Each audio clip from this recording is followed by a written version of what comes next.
1번 수업 시간 시작했습니다. 네, 선생님과 함께 지난 시간 동안 무엇을 배웠냐면 대한제국과 강무개혁에 대해서 살펴보았습니다. 그렇다면 그 대한제국이 그런 개혁을 실시했음에도 불구하고 우리 한반도 내부에서 러시아와 일본이 각각 우리나라의 이권을 침탈하기 위해서 싸우고 있었다라는 부분으로 오늘 수업을 진행해 보도록 하겠습니다.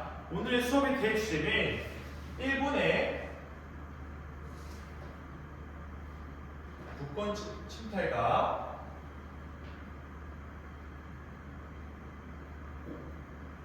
국권 수호 운동입니다. 자, 오늘 이 수업에서는 무엇보다 일본의 침탈 과정에서 일본이 어떻게 우리나라의 경제적으로 침략하게 되는지, 그리고 우리나라의 국권이 피탈되는 과정 속에 1910년도 경술국치일이라고 해서 우리나라가 나라를 치욕적이게 빼앗기게 되는 날까지의 그 일련의 사건을 선생님과 역사의 흐름을 찬찬히 살펴보도록 하겠습니다. 그렇다면 선생님과 함께 학습 목표 1, 2번 스크린을 통해서 읽어주고 시작해보도록 할게요. 학습표 1번 일제 침략 과정의 강제성과 불법성을 설명할 수 있다. 좋습니다. 그리고 오늘의 수업은 2차시 수업 시간이기 때문에 다음 수업 차시에 맞게 학습표 2번 읽어보도록 하겠습니다. 일제 독도 불법 침략과 간도 협약의 체결의 부당성을 설명할 수 있다. 이렇게 오늘 학습목표 두 가지 중에서 학습목표 1번 달성해 보도록 해봅시다. 자, 선생님이 스크린을 통해서 하나 자료를 가져왔는데 이 사진자료 1번을 보니까 러일전쟁 풍자와 엽서를 보여주고 있습니다. 이 러일전쟁 풍자와 엽서에는 어떤 부분이 나와 있냐? 러시아가 거기에 서 있는 어떤 수염난 그 인물이 서 있고 일본과 영국, 미국이 일본 곁에 서 있는 사진을 함께 살펴볼 수 있습니다. 보니까 러시아는 혼자이고 일본과 미국과 영국이 일본과 힘을 잡고 있다라는 부분을 함께 이 사진을 통해서 볼 수 있을 것 같습니다. 그렇다면 여기서 이 질문을 이 사진을 통해서 파악할 수 있는 것이 무엇일까요? 네, 다리가 답변해 주었듯이 이 당시의 국제정세 상으로는 한반도를 둘러싸고 러시아와 일본이 싸우고 있었는데 그 과정 속에서 일본을 도와주고 있었던 나라들이 바로 여러 러시아와 적대적인 관계였던 영국과 미국이 있었구나라는 부분을 살펴볼 수 있겠습니다. 그렇다면 이제는 청일전쟁 이후에 만주와 대한제국을 둘러싸고 러시아와 일본이 대립했던 상황 속 대표적인 사례로 러시아가 첫 번째로 어디를 먼저 우리나라의 한반도의 이점을 공략하기 위해서 어디를 침략하였을까요? 네, 교과서 사파지도 1번을 통해서 살펴볼 수 있는데 맞습니다.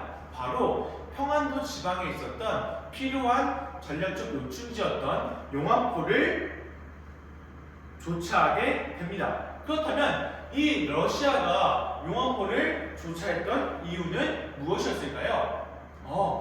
맞습니다. 석탄 및 탄약을 적재하고 그 선박을 이동시키는데 중요한 위치가 바로 평안도 지방의 해안가의 용암포였기 때문에 이 용암포를 불법적으로 점령하기 시작하였습니다.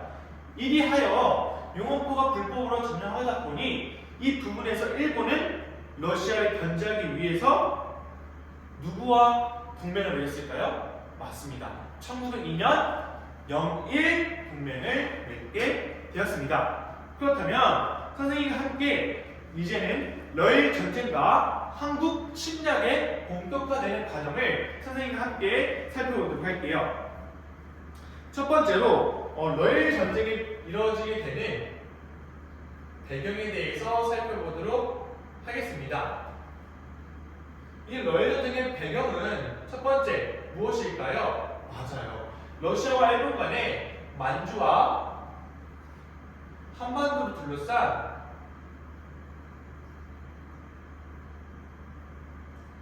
경쟁이 있었다. 그런데 러시아가 첫 번째로 진행했던 것이 무엇이냐?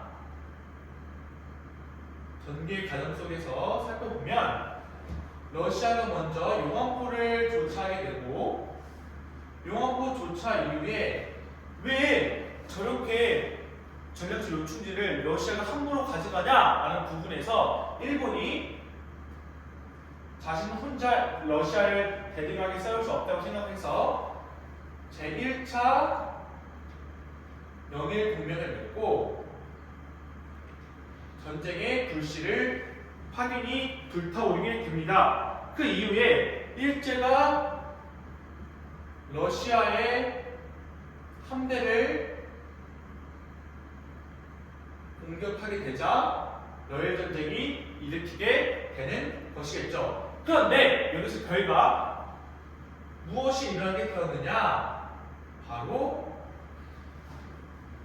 지도에서도 살펴볼 수 있다시피 러시아의 발틱 함대가 우리나라 대한 해협에 들어왔을 때 일본이 이미 독도에 망루를 설치해서 일본이 러시아의 함대를 정찰 중이었기 때문에 러시아가 동해 해전에서 해전 이후에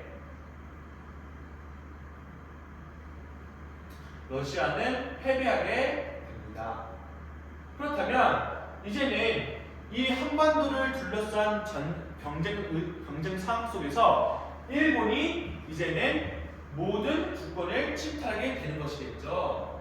그렇다면 일본의 주권 침탈에 대해서 여러 조약을 선생님과 함께 살펴보도록 할게요. 그럼 첫 번째로 선생님은 무엇을 알아야 되냐면 전쟁 중에 일제가 한국에 침략을 하기 위해서 일본이 이 토이로군을 중심으로 해서 통감부가 미리 설치되고 이때 첫 번째 한일 의정서가 체결되게 됩니다. 여기서 한일 의정서가 체결되었을 때 한일 의정서의 내용은 무엇일까요? 네, 우리 다한이가 답변해 주었던 대로 맞아요. 한국 내 군사기지를 원활히 사용할 수 있게끔 한반도 내부의 모든 영토를 사용할 수 있는 불법 조약을 한일 의정서를 통해서 확인할 수 있겠다라는 부분이고 바로 이 1904년 2월 달에 이 조약이 체결되었고 그 다음에 한일 의정서 이후에 나타났던 불법적인 조약으로는 바로 제1차 한일 협약이라고 할 수 있겠습니다.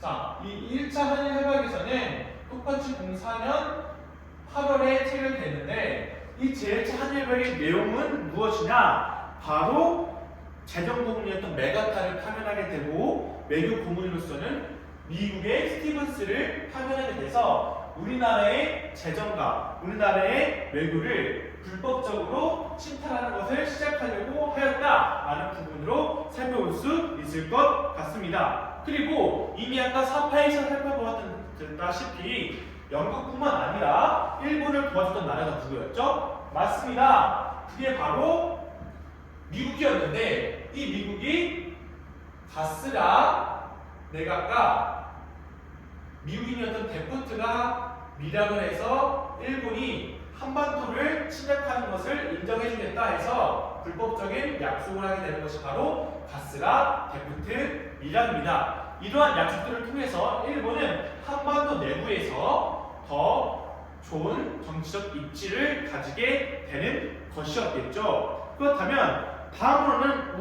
우리가 무엇을 알아야 되냐? 그 결과 러일전쟁에서 패배하고 나서 마지막으로 러시아와 일본 간의 강화조를 맺게 되었는데 바로 그것이 포츠머스 조약입니다. 포츠머스 조약을 통해서 러시아가 일본이 한반도 내부에 중요한 입지를 가지게 되었다라는 부분으로 살펴볼 수 있겠고 이제는 일제가 한국을 침탈을 가지고서 다음 수업 시간에는 을사늑약 그 다음에 고종이 강제 퇴위당하고 제2차 한일 협약까지 살펴보고 한일이 병합되는 조약까지 살펴보고 다음 수업 시간에는 간도와 그 다음에 독도의 불법 침탈 과정 수업까지 살펴보도록 하겠습니다. 이곳으로 수업 시간 마치도록 하겠습니다. 감사합니다.